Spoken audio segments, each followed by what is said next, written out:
Hi friends, ఈరోజు PhonePe new update వచ్చింది. ఆ అప్డేట్ ఎలా డౌన్లోడ్ చేసుకోవాలి, ఆ అప్డేట్లో కొత్త ఫీచర్లు ఏమొచ్చాయి, ఈ స్వీట్ అండ్ షార్ట్ వీడియోలో చెప్పుకుందాం. మీరు మామూలుగా పాత ఫోన్పే ఇంటర్ఫేస్ చూసి బోర్ కొట్టిందా? న్యూ వర్షన్ వచ్చేసింది కదా. చాలామంది ఈ పాత ఫోన్పే ఇంటర్ఫేస్కి అలవాటు పడిపోయి ఉంటారు. కొంతమంది ఈ కొత్త ఫోన్పే భయపడుతూ ఎలా యూజ్ చేయాలనేసి.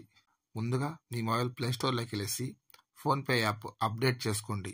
ఆ అప్డేట్లో ఏమేమి కొత్త ఫీచర్లు వచ్చాయి, ఫోన్పే కొత్త లుక్, సులభతరమైన ఇంటర్ఫేస్, యూపీఐ పేమెంట్ల కొరకు సులభంగా మరియు సురక్షితంగా మరియు భద్రత కొరకు ఈ న్యూ వర్షన్ వచ్చింది. మీరు అమౌంట్ ట్రాన్స్ఫర్ చేసుకునేందుకు చాలా సులభంగా, చాలా భద్రతగా ఉందని ఈ అప్డేట్లో ఉంది. ఈ వర్షన్ లైట్ ప్లస్ రావడం జరిగింది. పవర్ఫుల్ సెక్యూరిటీ ఫీచర్స్ అని అప్డేట్లో ఉంది.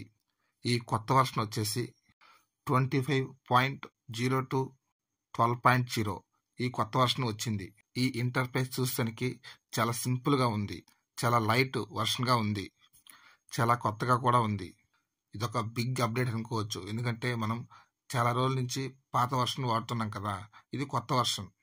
ఈ అప్డేట్ వచ్చిన వాళ్ళు భయపడకండి. ఇది ఫ్రెండ్స్ ఫోన్పే న్యూ అప్డేట్. ఇలాంటి మంచి అప్డేట్ కోసం మన ఛానల్ సబ్స్క్రైబ్ చేసుకోండి, లైక్ కొట్టండి, అలాగే మీ ఫ్రెండ్స్ అండ్ ఫ్యామిలీకి షేర్ చేయండి. మీ వాసు. Thank you all. జై హింద్.